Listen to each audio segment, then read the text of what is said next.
Hey, Cubs fans, and welcome to a brand new edition of Cubs on Tap. I am Ron Luce, joined by me, myself, and I today on this Sunday afternoon. These early games are always a little weird. It's a little hard when people are out doing things. We got guys recording other shows and whatnot, but we wanted to bring you something today, especially ahead of tomorrow's Cubs off day. Um, which I think, let's be honest, all Cubs fans need. And I know the Cubs on Tap guys are pretty excited about it. But since we didn't do a show yesterday, being Saturday, let's talk a little bit about both games from the weekend. So, for starters, on Saturday, if you didn't get to catch the game, the Cubs beat the Nationals 6-3 on Saturday night. Kyle Hendricks, his league leading 13th win of the season. He's now 13-4. An incredible game for him. He goes 7 innings, gives up only 4 hits, the 1 run, walks 1, and strikes out 3. Just another fantastic outing from the one and only Kyle Hendricks. Brothers got into some trouble. Didn't look all that great, admittedly, but Cody Hoyer comes in, shuts things down, looks really good in his Cubs debut, gets his 15th hold of the season. And then Kyle Ryan comes in for the save, gives up a walk, but that ultimately didn't matter. He gets the save, his first of the season against the Nationals on Saturday night. I mean, a lot to like in Saturday's game. You got 2 hits out of Andrew Romine, who stepped into the lineup. One of the many guys that was called up after the obvious just gut of the roster on Friday. Ortega, 2 for 5. Just again, this dude continues to rake, and we're going to talk about him again when we refer to Sunday's game. But Wisdom, 2 for 5. Bodie had a hit. Hayward had a hit. Alcantara had a hit and an RBI. So a lot of guys just, again, these guys are all battling for jobs. I know that's something that, Cody brought up on Friday's show. Joe mentioned it as well when we were talking a little bit about the trade deadline. This is the time when, some of these lesser known guys are going to get a lot of opportunity. They're going to get a lot of opportunity to play. They're going to get a lot of opportunity to show they belong. They are really meant to be big leaguers. I think there's a lot of talent that the Cubs have in their system, contrary to what a lot of people believe. I think we're seeing that this season alone, even when this team was competitive with guys like Ortega and Alcantara and Wisdom stepping into the lineup and playing big roles. I think we're going to continue to see that. Do I think this team wins a ton of games down the stretch? Not necessarily. I don't think they're going to be egregious.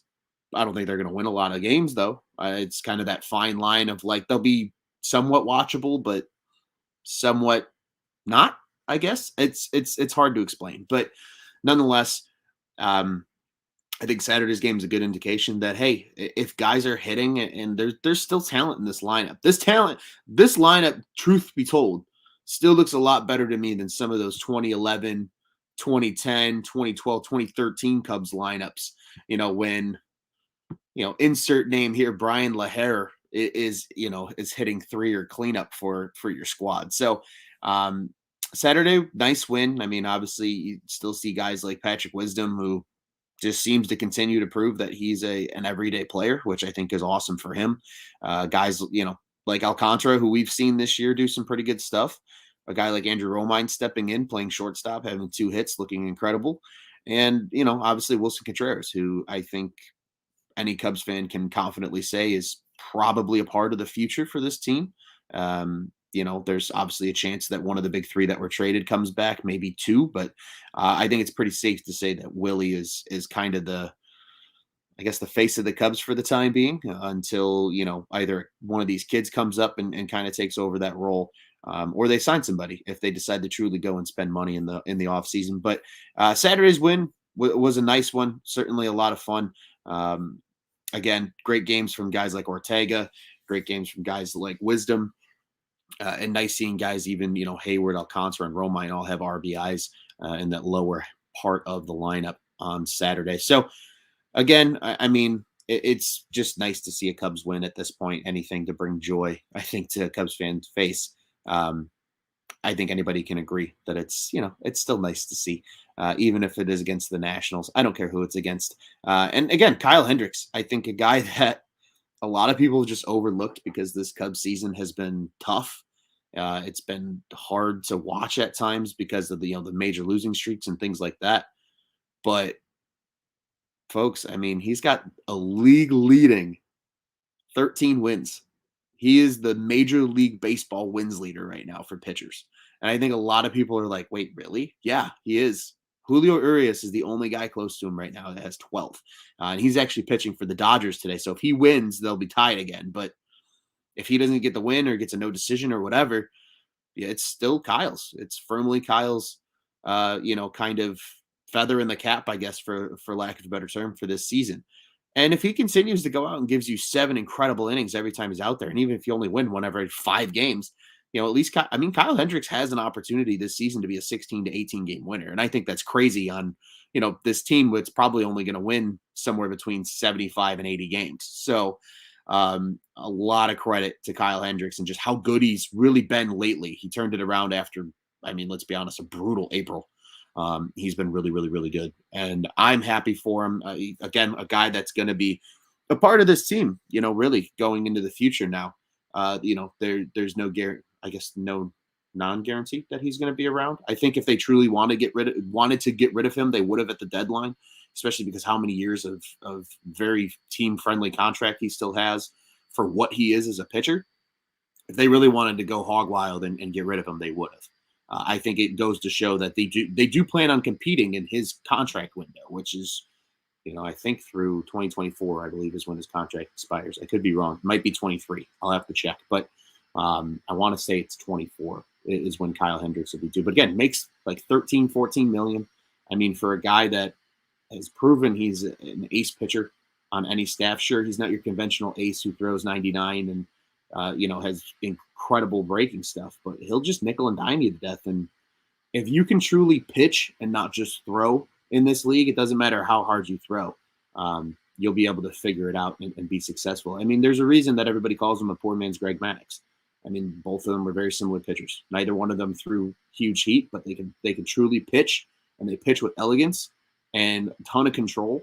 And when you have that rolling, again, you could be throwing 86 all game, but nobody's going to be able to hit you when you're spotting it on the corners. So huge credit to Kyle Hendricks and what he's done so far this season. I think that's something that's gone really underappreciated, certainly under just talked about, I think, in general from a lot of people so far this season. So I think that's something to really, really keep an eye on here. My boy Alap jumping in the comments. What's up, buddy? Ron, how do we feel about a rotation of Hendricks, Alzolay, Thompson, Steele, and Arrieta? Honestly, I would actually prefer, instead of Arrieta, it'd be Davies, at least for the rest of this season. I think a lot of people forget that he survived the trade deadline. The one guy I think that coming into the season, let's be honest, even if we were like, yeah, even if the Cubs are sellers, could totally see them flipping him in like a trade for a starting pitcher or something like that because of the 1 year only of control. And somehow he manages to survive the deadline. I know there was reports that in the Javier Baez trade, it was either going to be him or Trevor Williams going to New York. Ultimately, it was Trevor Williams that went to New York. So, he almost got dealt, but he somehow made it. But overall, I think that rotation and for Cubs fans that need a sense of like, why should we watch this team? That rotation has a ton of promise in it. And I think that's why it's fun. Do I think that's a rotation, even with whether it's Arrieta or Davies? I'm going to throw Davies in there for sake of the example. Do I think it's a rotation that they're going to roll into 2022 with and pray to be competitive with? No, I wouldn't say that, and it's all good, buddy. I get it too. Literally, I think a lot of people still forget Zach Davies is a Cub because of what transpired on Friday. But back to your rotation here. Alzolay, he's been rough, and I'm actually going to talk about that a little bit when we talk about today's game here in just a few minutes. But it really, Alzolay is going to go through the growing pains, and I think he needs to. For him, I feel like it's just a matter of almost learning how to pitch. He's got the stuff. When he's throwing, he's starting to throw the changeup more, which is fantastic. And I think anybody that saw his pitch today that he got a K on with that strike or with that changeup, the changeup's nasty. He's got it. It's there. He's got the stuff. The slider's there. We know the fastball's there. But I think it's good for him to go through some of these growing pains the rest of the season, like you saw him go through in today's start. And I think what will really help him this offseason work of not necessarily working on his arsenal in terms of stuff, but working on his arsenal in terms of how he's going to pitch. I think he needs to learn how to pitch is really what needs to happen. And I think, with a guy like Kyle Hendricks still around, that can be kind of a mentor to him. We all know Jake Arrieta kind of took him under his wing in spring training. The more he continues to work on his game and develop within the Cubs organization and work with some of the coaches, I think you're going to really see him start to put together a, I guess, a pitching plan, for lack of a better term, where he's gonna truly pitch with intent more than just, hey, I'm gonna rear up and I'm gonna throw my slider here because it's a good pitch and I think I can get a swing and a miss here. I think a lot of fans has seen him this year, you know, with the swing and miss stuff get hit. And a lot of that's just because he's not throwing it at the right times, or he's for example, throwing a slider, in on a lefty and it doesn't break as much, and he gets they get a base hit off of it, for example. So I think we see Alzolay in the lineup or in the rotation next year. Scott jumped in and said one or two of those names will be starters next year, and I agree. I think one or two of them will be. I honestly wouldn't be surprised if we saw Alzolay not a starter, but I just don't understand how that would happen. I think he's too good to not start.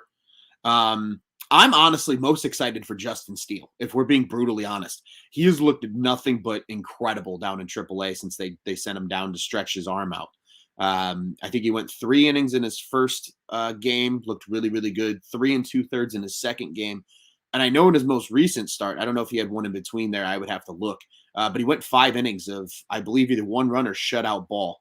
And he looked really, really good, was painting like 98, I think as late as the 5th inning. So I'm very excited about Justin Steele. I think he's a guy that Cubs fans are really going to start to understand, like, oh, shit, we got something here with him. Whether he's a long-term starter or not remains to be seen. But I'm excited to at least watch him. That's a storyline that I'm excited to follow for the rest of the season is, what is Justin Steele's, trajectory going to be, his development going to be, and ultimately his role going to be, right? Is he going to become one of these new age multi-inning bullpen guys that we see around the league nowadays, where he's just elite in that role? Or is he good enough to truly start and give you, 5 and 6 innings, maybe even 7 if he's, really pitching efficiently on a day? I think that's something that's going to be fun to see the rest of the season. And then on top of that, I think Keegan Thompson's going to be fun to watch too.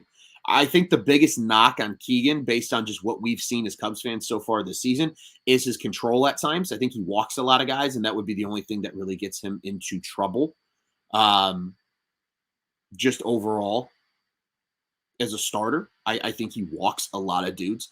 I think if he can cut that walk rate down, I think he would be an effective starter as well. I ultimately see Keegan as that multi-inning bullpen arm, but I think he becomes a high leverage multi-inning bullpen arm, if that makes sense. Like, again, it's an easy example. We here at OnTap Sportsnet cover all Chicago sports. So I read enough of it. I hear enough of it in our chats and our things like that. But like a Michael Kopech, obviously they're using him in a much more like 1-inning role this year on the South Side, at least lately.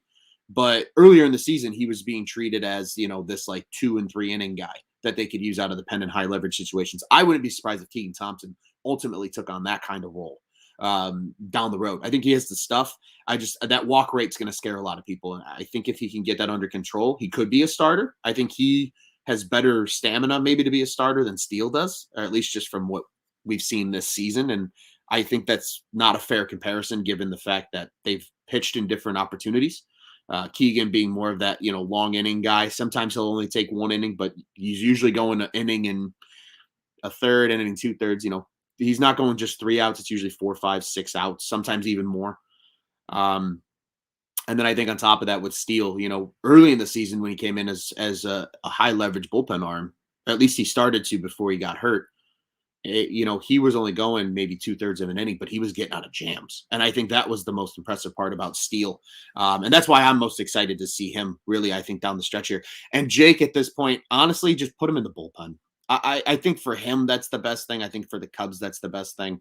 I feel like you can find a way to get an effective inning out of him out of the bullpen where, he can burn his arm a little more, truly throw a little harder. And, maybe he gives you just enough out of the bullpen to give you a quality inning. I think that's ultimately best for him. And I agree. I don't think Davies is back with the team next year. I'm really surprised that they didn't trade him. I just don't think having a rotation full of a ton of soft throwers works ultimately. And we're still going to see Alec Mills this year too, and see what he has to see. I wouldn't be surprised if you see guys just start getting spot starts. I think the only guys in the rotation that consistently will get regular 5-day opportunities every fifth day are probably Hendricks, Alzolay, and then maybe Steele if he truly pitches as well, because he's closer than Thompson is. I don't think we see Keegan much before September, at least full time as a starter. I think we see Steele here probably in the next 2 weeks, which I think is exciting for a lot of Cubs fans. And Alap, I saw your comparison here, buddy. Reminds me of a better Mike Montgomery.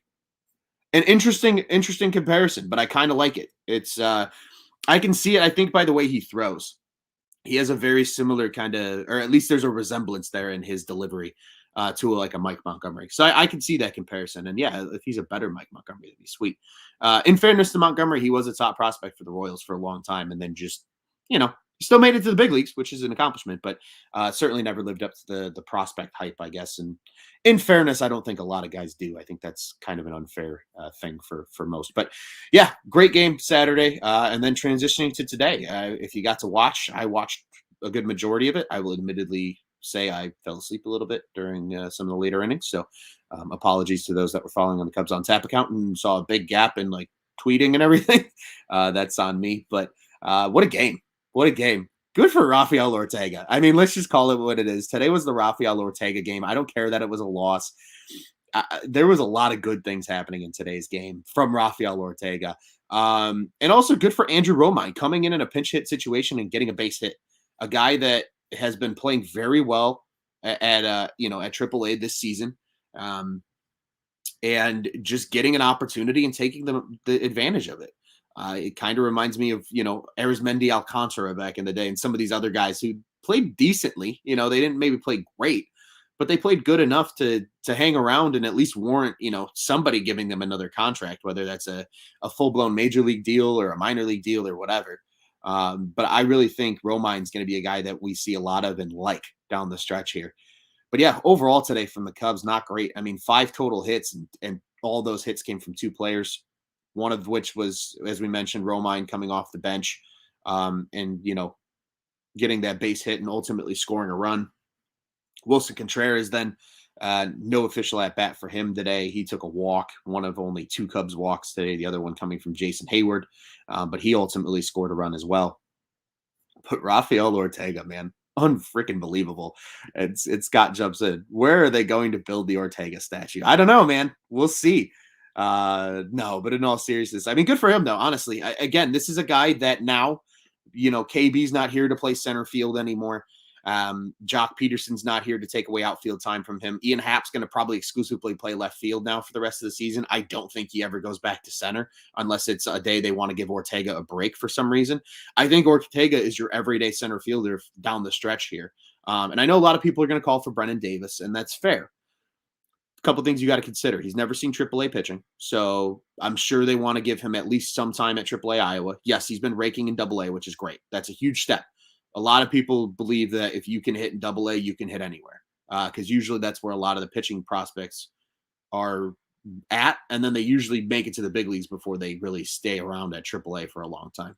So, I think we'll see him go there first. I don't think we see Brennan Davis till 2022, and the reason I say that is the service time clock is really going to be a big one. Now, again, if the CBA was up last season and they adjusted that whole service time bullshit, yeah, we would totally see him this year because it wouldn't matter. But I think because of that, there will be a new CBA next year, so hopefully that's gone because I think it's a load of horse shit, but that's a whole nother story for another day. But I really do like that, Davis can just play down, continue to develop this season, and Ortega can just get an opportunity. He's a guy that's been around for a while. I think a lot of people don't realize that. He's been around the block. I'm not saying he's a crazy savvy vet by any means, but he is 30 years old.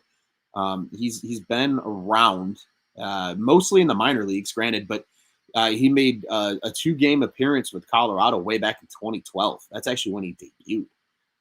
Had a walk, 2 hits, 2 strikeouts, and stolen base at that time, and then he just vanished off the face of the earth at the major league level. Excuse me. until 2016. He appeared in 66 games with the Angels. Um, really only recorded a home run and 16 RBIs. That 16 is currently a career high in RBIs. I think he surpasses that this year with the Cubs in 21.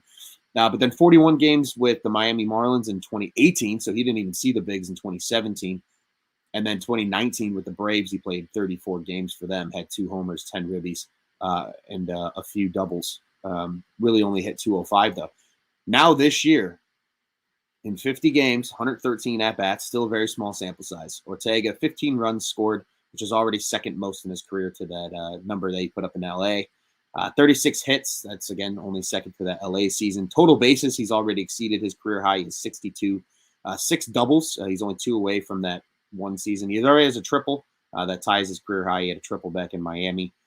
6 home runs, that is by far a career high for him. 15 RBIs, as I mentioned, 1 short.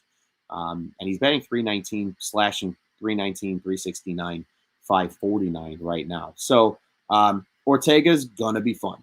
I'm very excited to see him play. I'm very excited to just see what the kind of the rest of the season is for him. And quickly, I'll get to a couple of the comments here before I go off about him. Cubs of dudes nobody knows keeps coming up, making an impact. Very Cardinals-esque. It is. And I'm glad you mentioned that, Alap. This is something that I've been banging the drum for ever since he joined the organization. But Dan Kantrovitz is going to be a huge reason this Cubs team is successful in the coming seasons, because he was a part of that St. Louis front office that has that ability to just churn out no names, and they do something at the big league level. And everybody goes, who the hell is this guy? That's literally what they do. And that's what the A's did too. And that's where Kantrovitz was assistant GM before he joined on with the Cubs as their, head of player personnel. He's very important. I honestly think Kantrovitz is just as important to this operation as a guy like Jed. I mean, you think of Jed and Theo in the first reign of Cubs excellence. I think in this next reign, if the Cubs have it their way, it's going to be Hoyer and Kantrovitz. I really do think they believe in him. I believe in him. His track record's incredible. And just look at what they've done since he's joined the organization in terms of drafting pitching talent. I think that's the biggest thing. Where he's really strong is finding that pitching talent. And, he had some insight on Wisdom from being a part of the organization. I believe he was with the Cardinals when they drafted Wisdom. So I'm sure he had something to do with getting Patty Wise to Chicago. And then you go ahead and, flip that on the other side with Ortega. Yeah, I mean, that's just a good find, a guy that just needed an opportunity. Certainly was brought on in a depth position, but now he's got an opportunity to ball out and do that. And I think we're going to see that a lot more with guys that come up this year. Romine, for example, I think he's already been that kind of guy in just his first 2 days. Obviously, he's going to get a larger sample size as the season rolls on here. But he's going to be a lot of fun too. And that's awesome. And Marty, yeah, thoughts on Ortega taco sauce, baby. He's fun. He's fun to watch right now. Honestly, it gives Cubs fans a chance to actually have something to watch and be excited about right now that isn't just minor leagues. I think if Ortega continues to hit the way he is, again, as I mentioned, .319 average, .918 OPS. Him and Patrick Wisdom actually now have the same OPS on the season. I mean, today, 4 for 4, 5 RBIs, 3 home runs, 3 runs scored. I mean, what a banner day for Rafael Ortega. And good for him. Again, a 30-year-old guy. He's been in the minor leagues most of his career. I mean, this season he's going to pretty much shatter every career high he's had in his career. And that's in still limited time with the Cubs. He's probably going to play a total of, maybe 80 games when it's all said and done this season. And he's already doing some pretty impressive shit. So I like Rafael Ortega. Good for him. Even if he's not a long-term guy here with the Cubs after this season, I hope he catches on with somebody, even if it's maybe a 4th outfielder. And he gets to have a little longer of a major league career. And hopefully doesn't just get doomed to the minors for the rest of his life, before he ultimately retires. But what an awesome game from him today. I mean, he was really the big highlight of the game today, as I mentioned. Alzolay really struggled. He just kept getting dinked and dunked all day. His final, stat line for the day: 5 innings, 7 hits, 4 runs, all earned. He walked 4 and he struck out 4. So again, some control issues. Certainly could blame some of that maybe on the rain. Obviously, it was kind of wet in DC for most of the first half of the game, which obviously is when Alzolay was pitching. So just one to take in stride with Alzolay. Hopefully his next turn around should be in that White Sox series. coming up next weekend. So, that's when you would like to see him come out and ball out. Think back, to the end of 2020 when he absolutely dominated the White Sox in about 5 innings of work. Maybe he can come out and do something similar, and I think that would be really good for his confidence. And then today Morgan was good.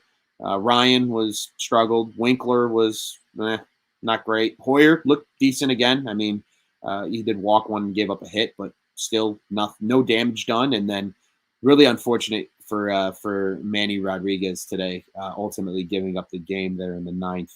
I don't think he deserved that by any means, but it happens. It's unfortunate. That home run. There's not a lot you could do about it.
All right, and we're back.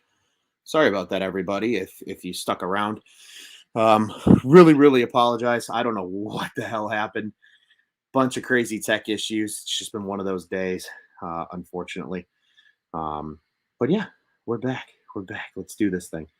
I'm actually just gonna let everybody know we're back. Okay, so where was I? Talking about Ortega. Talking about just the how everything's going so far with the games and today again, we mentioned, some of these guys that are just going to have opportunity. You got a lot of guys that have things to prove. I think Cody Hoyer is a perfect example as well. Pretty much the one guy that the Cubs got at the deadline that isn't either hurt, magical, or he's the only one that's really going to contribute this season. And I think it's big for him, especially after having a really rough start with the White Sox this season, to kind of get back to where he was last season, get back to what he was doing, he was feeling, he was thinking, and just work hard. I mean, and prove. Like, a lot of guys got things to prove, and Ortega is a perfect example of that. Um, I mean, there's so many guys that are a perfect example of that. Ortega, Alzolay, Manny Rodriguez, you know, Wisdom, Alcantara, Romine, even guys like Bodie and Hap, guys that arguably are maybe not gonna be a part of this future long term. I think that's something that a lot of people really need to consider with this team right now is, we don't know what kind of year the guys are gonna have. We certainly have no clue where Ian Happ's going to play next year. There's no guarantee he's playing here. There's no guarantee that guys like Patty Wise and them are playing here next year. So it's going to be a fun rest of the season. A lot of guys have a lot of things to prove, and that always makes it fun because you just find storylines to root for. I know this is something that Juice brought up a few shows ahead of the deadline. You know, when you think about it, right, it's like we're at that point now where you find the storylines to cling on to, right? You find the Justin Steele being a starter storyline. You find the Keegan Thompson experiment storyline. You find the Patty Wise, can he keep it up the rest of the season as an everyday guy storyline? You find the Rafael Ortega storylines. You find all those things, right? That's what people gravitate to. That's what people cling on to, and that's what people want to see, right? That I think that's what Cubs fans have to look forward to now through the rest of the season is that they have the ability to find a some level of storyline or whatever that gets you excited, whether it's for the future, whether it's for now, whether it's the minor league kids. Definitely be tuned into all the minor league kids. They're going to be a ton of fun to watch. Guys like Ryan Jensen down at South Bend, Max Bain, friend of the show, another guy to keep an eye on as well.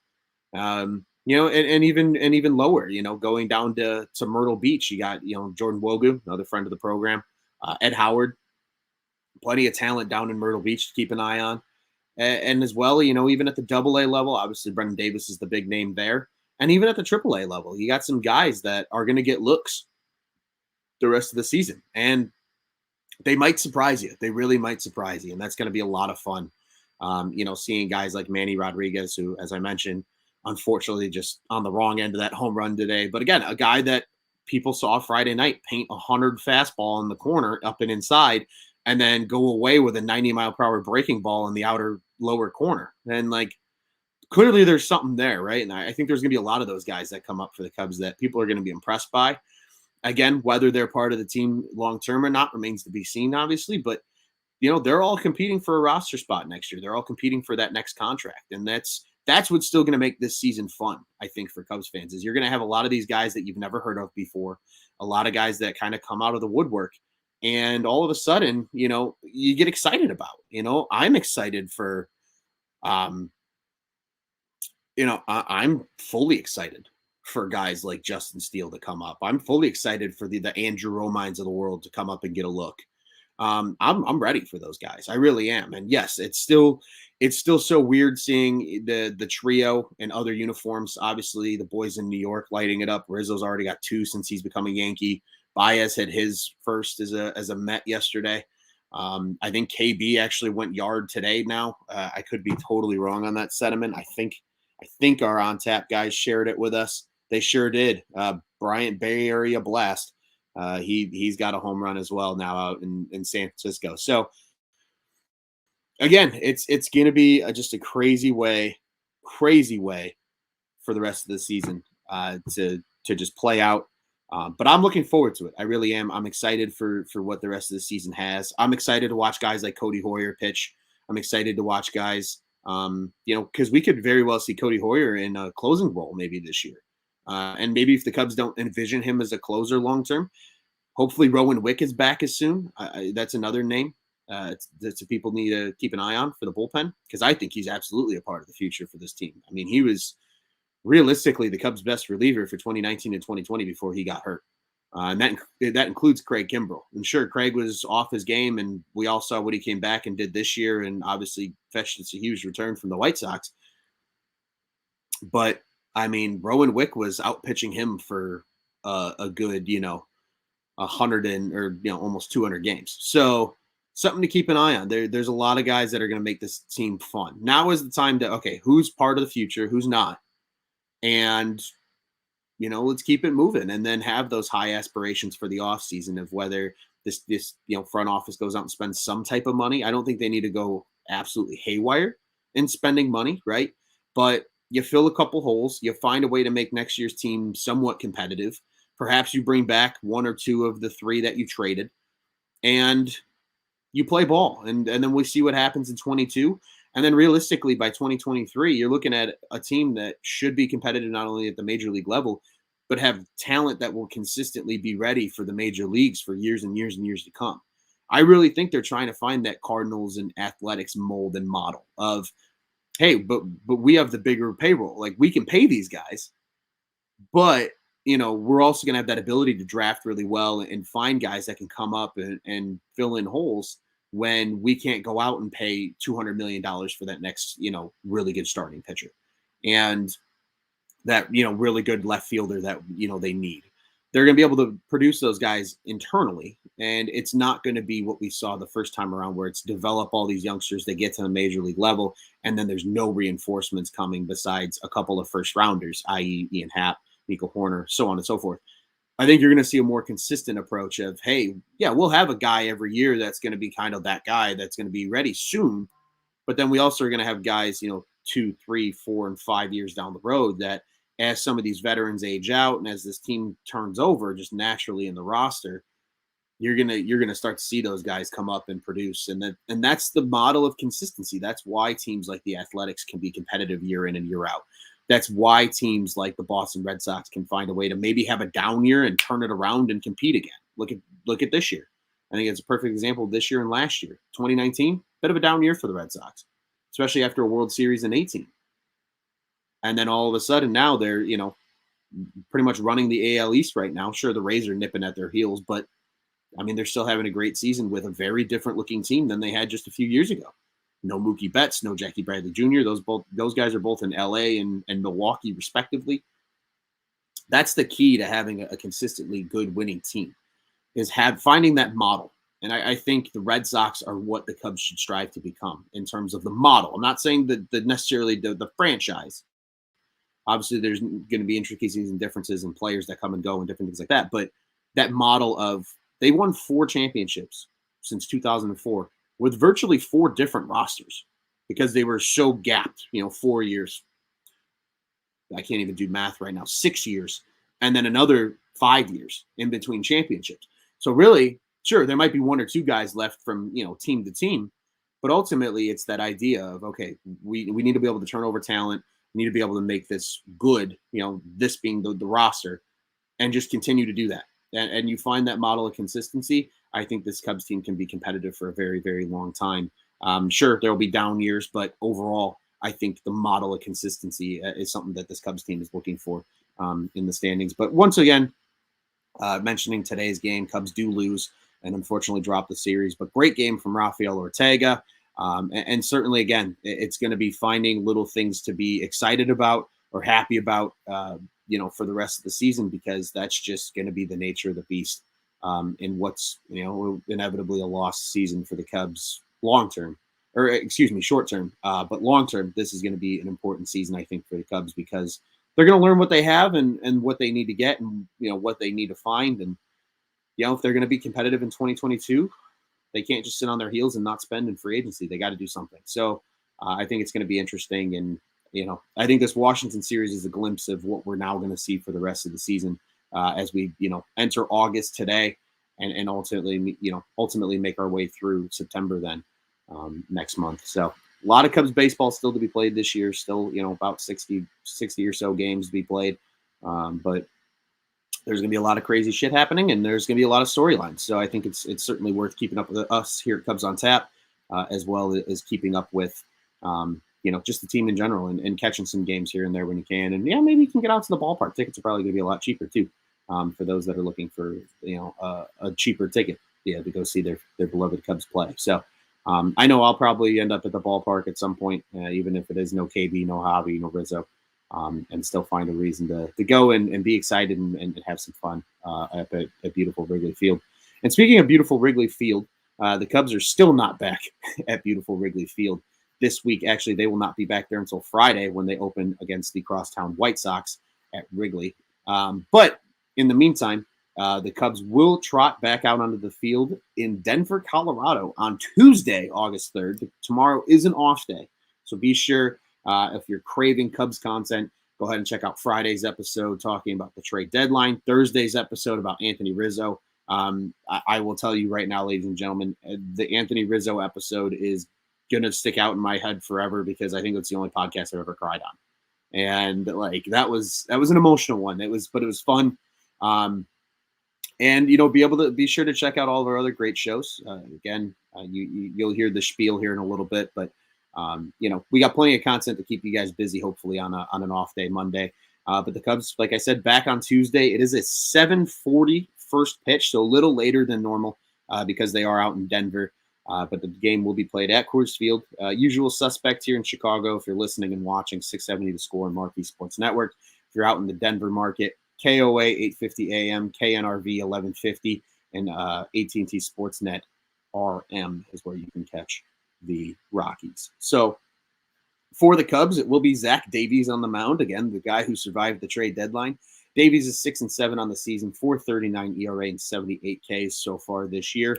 And as for the Rockies, they will be trotting out left-handed pitcher Kyle Freeland. He is 1-6 only on the season with a 4.52 ERA and 46 Ks.